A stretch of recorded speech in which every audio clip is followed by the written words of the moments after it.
Hello everyone दोस्तों, आज की वीडियो में जानेंगे महत्वपूर्ण अनुच्छेदों के बारे में। इस वीडियो में सारे अनुच्छेद मोस्ट इंपॉर्टेंट हैं, बार बार एग्जाम में पूछे गए हैं। टॉप 30 अनुच्छेद को जानने वाले हैं इस वीडियो में, तो वीडियो को लास्ट तक जरूर देखना। काफ़ी ज़्यादा हेल्पफुल वीडियो होने वाली है आने वाले सभी एग्जाम के लिए, ठीक है। तो पहले अनुच्छेद को देखते हैं। पहला जो मोस्ट इंपॉर्टेंट अनुच्छेद है, अनुच्छेद 1, ये क्या कहता है? ये कहता है कि संघ नाम और राज्य क्षेत्र के बारे में। पहला अनुच्छेद जो है संघ नाम और राज्य क्षेत्रों के बारे में बताता है। दूसरा अनुच्छेद जो है, ये दूसरा अनुच्छेद बताता है नए राज्यों के गठन के बारे में। जैसे कि कोई बड़ा राज्य है और उसको दो टुकड़ों में डिवाइड करके कोई नया राज्य बनाया जाना है, तो वो अनुच्छेद 2 के अंतर्गत आता है सारा कुछ। अनुच्छेद 12 से 35 तक हमारे संविधान में जो है मूल अधिकार दिए गए हैं। मौलिक अधिकार, मूल अधिकार जो है वर्तमान में 6 मूल अधिकार हैं। पहले 7 मूल अधिकार हुआ करते थे, तो जो मूल अधिकार उसमें से हटाया गया है वो है संपत्ति का अधिकार। संपत्ति का अधिकार पहले मूल अधिकार हुआ करता था, अब जो है ये कानूनी अधिकार हो गया है, कानून का अधिकार हो गया है, कानूनी अधिकार, संपत्ति का अधिकार, ठीक है। तो अब मौलिक अधिकार जो है ये कितने हैं? मौलिक अधिकार हैं 6। अनुच्छेद 14 जो है ये कहता है विधि के समक्ष समानता। विधि के समक्ष यानी कि कानून के समक्ष, समक्ष का मतलब सामने, यानी कानून की आईने, कानून की नज़र में, कानून के सामने जो है समानता है सभी के लिए।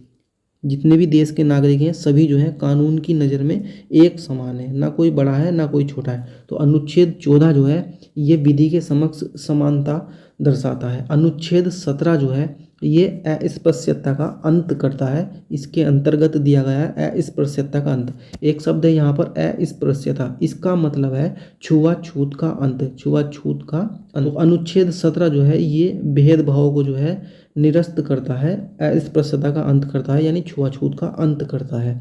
नेक्स्ट जो अनुच्छेद है इम्पोर्टेंट है, ये अनुच्छेद 19 का जो उपभाग ए है और उसका जो खंड क है, ये करता है प्रेस की स्वतंत्रता की परिभाषा को डिफाइन। यानी अनुच्छेद 19 का जो खंड 1 है और इसका जो खंड क है 1 का, ये प्रेस की स्वतंत्रता यानी इसकी आज़ादी के बारे में बताता है। अनुच्छेद 21 जो है, ये अनुच्छेद 21 ये प्राण एवं दैहिक स्वतंत्रता के बारे में बताता है।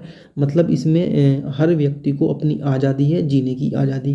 प्राण एवं दैहिक स्वतंत्रता अनुच्छेद 21 के अंतर्गत दी गई है। अनुच्छेद 23 जो इम्पोर्टेंट अनुच्छेद है, ये है बाल श्रम निषेध। यानी कि जो 14 वर्ष से कम के बच्चे हैं, 18 वर्ष का जो है बालिग माना जाता है, वो वोट डालने का अधिकारी हो जाता है, वो वोट डाल सकता है 18 वर्ष का।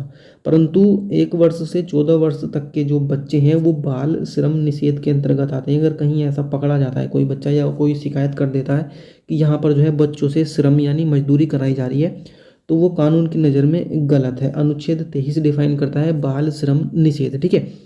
अनुच्छेद 24 का डिफाइन करता है, अनुच्छेद 24 के अंतर्गत दिया गया है बच्चों का शोषण। यानी बच्चों का शोषण एक तरीके से जैसे 23 में छोटे बच्चों से जो मजदूरी कराते हैं, ठीक है, तो उसी तरीके से बच्चों का शोषण है। ये शोषण किसी भी तरीके का हो सकता है, शोषण जरूरी नहीं कि शारीरिक शोषण ही हो, मानसिक शोषण भी हो सकता है। तो अनुच्छेद 24 के अंतर्गत जो है बच्चों का शोषण को डिफाइन किया गया है। शोषण अपना आप में एक काफ़ी महत्वपूर्ण शब्द है। शोषण का मतलब अलग अलग हो सकता है, अलग अलग कंडीशन में। मानसिक शोषण भी हो सकता है, शारीरिक शोषण भी हो सकता है। किसी भी तरीके का शोषण जो है बच्चों के साथ, वो अनुच्छेद 24 में दिया गया है कि ये इसको डिफाइन करता है, ये चीज़ गलत है इसका मतलब, ठीक है। अनुच्छेद 36 से और अनुच्छेद 51 तक जो है राज्य के नीति निर्देशक तत्वों के बारे में बताया गया है। अनुच्छेद 36 से और अनुच्छेद 51 तक राज्य के नीति निर्देशक तत्व जो है इसके अंतर्गत आते हैं। अनुच्छेद 40 में क्या दिया गया है?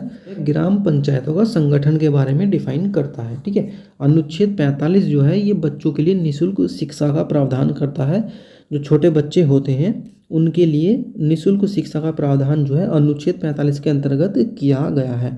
हालांकि वो बात एक अलग है कि जो गार्जियंस लोग होते हैं वो अधिकतर अपने बच्चों को प्राइवेट स्कूल में पढ़ाना ज़्यादा पसंद करते हैं, ठीक है। तो जो सरकारी स्कूलों में आज भी शिक्षा फ्री है। अनुच्छेद 45 के अंतर्गत जो है बच्चों को निःशुल्क शिक्षा दी जाती है। उनके लिए जो है शिक्षा के साथ साथ उनके लिए ड्रेस भी मुफ्त में दी जाती है और कॉपी किताबें जो होती हैं वो भी मुफ्त में दी जाती हैं।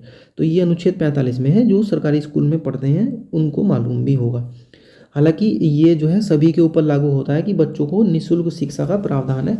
पर कुछ माँ बाप जो होते हैं बच्चे के, वो अपने बच्चों को प्राइवेट स्कूल में पढ़ाना ज़्यादा पसंद करते हैं, तो वहाँ पर ये नियम लागू नहीं होता। प्राइवेट का अपना फंडा है, अपना मैनेजमेंट है, वो तो प्ले में एडमिशन के मतलब छोटे बच्चों को 2-2.5 साल के बच्चों से भी अच्छी भारी भरकम फीस ले लेते हैं। अनुच्छेद 51 क्या कह रहा है, इसमें कहा गया है कि मूल कर्तव्य, जो हमारे मौलिक कर्तव्य हैं, वो अनुच्छेद 51 कै में दिए गए हैं। ठीक है। अनुच्छेद 52 जो है वो राष्ट्रपति के बारे में है। भारत का एक राष्ट्रपति होगा, भारत के राष्ट्रपति के बारे में है अनुच्छेद 52। और अनुच्छेद 54 में जो दिया गया है वो राष्ट्रपति के निर्वाचन, यानी राष्ट्रपति का जो चुनाव होगा वो किस तरीके से होगा, कैसे होगा, उसके निर्वाचन के बारे में दिया गया है। अनुच्छेद 61 जो है ये राष्ट्रपति पर महाभियोग की प्रक्रिया के बारे में बताता है। महाभियोग का मतलब ये यहाँ पर एक शब्द आया है महाभियोग। तो महाभियोग का मतलब होता है, मतलब उस व्यक्ति को जो भी राष्ट्रपति के पद पर है उसको राष्ट्रपति के पद से मुक्त करना, या वहाँ से जो है उसको किसी भी तरीके से हटा देना, ये महाभियोग होता है। ठीक है। अनुच्छेद 72 जो है इसमें क्या कह रहा है, अनुच्छेद 72 में कह रहा है कि राष्ट्रपति को क्षमादान करने की शक्ति दी गई है। अनुच्छेद 72 में जो भी राष्ट्रपति के पद पर होगा वो व्यक्ति अनुच्छेद 72 का उपयोग करके किसी भी व्यक्ति को क्षमा कर सकता है, इसको क्षमादान की शक्ति है। कहने का मतलब है कि अगर किसी व्यक्ति को सुप्रीम कोर्ट ने भी फांसी की सज़ा सुना दी है और राष्ट्रपति अनुच्छेद 72 का उपयोग करता है तो उस व्यक्ति को जो है क्षमा कर दिया जाएगा। ठीक है। अनुच्छेद 74 क्या कह रहा है, ये कह रहा है कि भारत का एक प्रधानमंत्री होगा, इसके बारे में अनुच्छेद 74 में लिखा गया है। अनुच्छेद 79 में कह रहा है कि संसद का गठन होगा। संसद जो है 3, एक राज्यसभा, एक लोकसभा और एक राष्ट्रपति, इन 3 से मिलकर के बनती है संसद। तो अनुच्छेद 79 में दिया गया है कि संसद का गठन जो है इसके बारे में। अनुच्छेद 80 में जो दिया गया है वो दिया गया है राज्यसभा के गठन के बारे में। और अनुच्छेद 81 में जो दिया गया है वो दिया गया है लोकसभा के गठन के बारे में। तो अनुच्छेद 80 और अनुच्छेद 81 यानी 80 और 81 में जो है राज्य और लोकसभा के गठन के बारे में दिया गया है। अनुच्छेद 85 में जो दिया गया है इसमें दिया गया है लोकसभा के विघटन के बारे में। लोकसभा जो होती है, लोकसभा में जो मेंबर होते हैं, जो सांसद होते हैं, वह जो है प्रधानमंत्री के उसमें चुनाव करते हैं। मतलब सांसद चुन करके जाते हैं पब्लिक के द्वारा, और सांसद जो है अपना एक नेता, अपने दल का एक चुन लेते हैं कि प्रधानमंत्री इस बंदे को बनाना है। और लोकसभा के विघटन के बारे में जो है अनुच्छेद 85 में दिया गया है। अनुच्छेद 108 में जो दिया गया है वो दिया गया है संसद का संयुक्त अधिवेशन। संयुक्त अधिवेशन एक शब्द आया है, इसका मतलब होता है राज्यसभा और लोकसभा का एक साथ अधिवेशन। राज्यसभा जो होती है वो होती है उच्च सदन, यानी कि ये जो है विघटित नहीं की जा सकती, और लोकसभा जो होती है ये विघटित की जा सकती है। लोकसभा जो होता है वो निचला सदन होता है, यहाँ से सांसद जो है जनता के द्वारा चुन करके जाते हैं और अपने दल का एक नेता चुन करके उसको प्रधानमंत्री बना देते हैं। नेक्स्ट जो अनुच्छेद 244 है यानी 244, इसमें दिया गया है अनुसूचित और जनजाति क्षेत्रों के बारे में। अनुच्छेद 244 में जो है अनुसूचित और जनजाति क्षेत्रों के बारे में दिया गया है। अनुच्छेद 280 यानी 280 में जो दिया गया है वो वित्त आयोग के बारे में दिया गया है। ठीक है। अनुच्छेद 324 यानी 324 में जो है 324 में दिया गया है 324 में निर्वाचन आयोग के बारे में। निर्वाचन आयोग जो होता है ये होता है जो चुनाव होते हैं राज्य में या ग्रामीण स्तर पर, जितने भी चुनाव होते हैं चाहे वो छोटे लेवल पर हों या बड़े लेवल पर, तो जो चुनाव होते हैं उसका सारा जिम्मेदारी जो होती है कि किस तरीके से चुनाव होना है, क्या क्या प्रक्रिया है, कौन अधिकारी है, जो भी कुछ उसमें होता है, मतलब वो निर्वाचन आयोग के अंतर्गत होता है। ठीक है। अनुच्छेद 330 में जो दिया गया है वो अनुसूचित जाति और जनजाति के आरक्षण के बारे में दिया गया है। अनुच्छेद 343 में जो दिया गया है वो संघ की राजभाषा के बारे में दिया गया है। संघ का मतलब केंद्र होता है, तो संघ जो है हमारा केंद्र यानी पूरे देश के बारे में बात हो रही है। जहाँ भी संघ एक शब्द है, इसका अगर कहीं भी जिक्र होता है तो मतलब है कि केंद्र की यानी पूरे देश की बात हो रही है। तो 343 में जो है हमारे देश की राजभाषा के बारे में दिया गया। अब एक शब्द यहाँ पर आता है राजभाषा, ना कि राष्ट्रभाषा। तो राजभाषा के बारे में दिया गया है, राष्ट्रभाषा के बारे में नहीं दिया। तो यहाँ पर कंफ्यूज नहीं होना कि 343 में जो है राष्ट्र की भाषा जो है वो हिंदी है। हिंदी राष्ट्र की भाषा नहीं है, हिंदी जो है वो राजभाषा है। और जितने भी सरकारी कामकाज हैं, जैसे सुप्रीम कोर्ट हुआ, हाई कोर्ट हुआ, और जितने भी सरकारी कामकाज हैं वो अंग्रेजी भाषा में भी संभव है और हिंदी में भी, यानी दोनों भाषाओं में संभव है। तो ऐसा जरूरी नहीं कि 343 के तहत हिंदी जो है वो राष्ट्र की भाषा है, राष्ट्र की नहीं राजभाषा है। ठीक है, तो यहाँ पर कन्फ्यूजन क्लियर हो गया।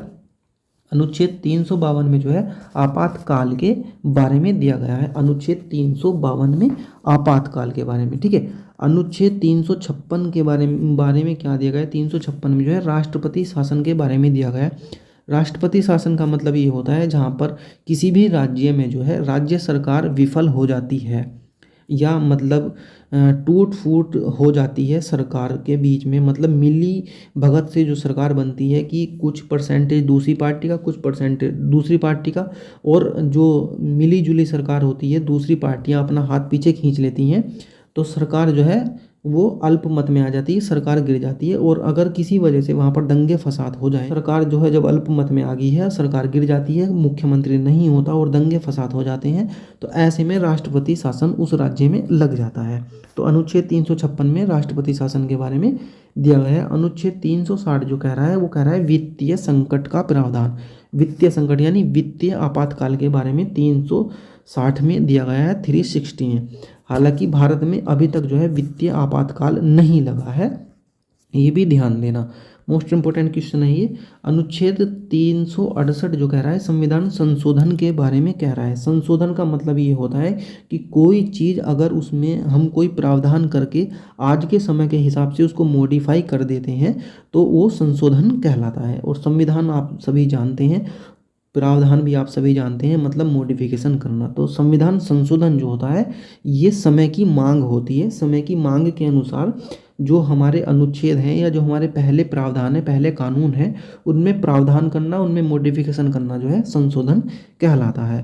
संविधान संशोधन ऐसे ही नहीं होता कि बस मुंह उठाया और संशोधन कर दिया। ये जो है लोकसभा में बिल पास होता है और फिर जो है राज्यसभा में जाता है, राज्यसभा में पास होता है, उसके बाद जो है राष्ट्रपति उस जो बिल होता है उस पर साइन कर देता है, तो वो जो है कानून बन जाता है। ठीक है, तो ये जो है संशोधन तभी संभव होता है जब 3 जगह से पास हो जाए कोई भी प्रावधान जो लेकर के आया गया है। राज्यसभा तो बाद में जाता है, पहले लोकसभा में आता है, लोकसभा फिर राज्यसभा, और उसके बाद राष्ट्रपति जब उस पर हस्ताक्षर कर दे तब जो है ये प्रावधान माना जाता है कि हाँ ये प्रावधान हो गया है, ये संशोधन हो गया है। अनुच्छेद 370 क्या कह रहा है, अनुच्छेद 370 जो डिफाइन करता है वो जम्मू कश्मीर का विशेष दर्जा डिफाइन करता है कि यहाँ पर जो है जम्मू कश्मीर में एक विशेष दर्जा होगा जम्मू कश्मीर राज्य को। 370, हालांकि 370 जो है अब हट चुका है वर्तमान में। 2023 से पहले जो है, ये 2023 चल रहा है, 2023 से पहले जो है जम्मू कश्मीर में जो 370 अनुच्छेद था ये हट चुका है। हालांकि पूछ लिया जाता है एग्जाम में कि अनुच्छेद 370 जो है वो किस से संबंधित था, तो जम्मू कश्मीर राज्य से संबंधित था। तो ये थे कुछ मोस्ट इम्पोर्टेंट अनुच्छेद जो कि एग्जाम में बार बार पूछे जाते हैं। ये सदाबहार इम्पोर्टेंट महत्वपूर्ण अनुच्छेद थे। ठीक है, तो फिलहाल इस वीडियो में इतना ही, मिलते हैं नेक्स्ट वीडियो में। वीडियो को लाइक करना जरूरी है, चैनल को सब्सक्राइब करना तो बहुत ज़्यादा ज़रूरी है, ताकि आने वाली इसी तरह की वीडियो आप तक सबसे पहले पहुंचे। उसके लिए आपको सब्सक्राइब करके पास में जो बेल आइकन दी गई इसको ऑल पर सेट करना होगा। इस वीडियो को अपने सभी दोस्तों में शेयर करना अनिवार्य।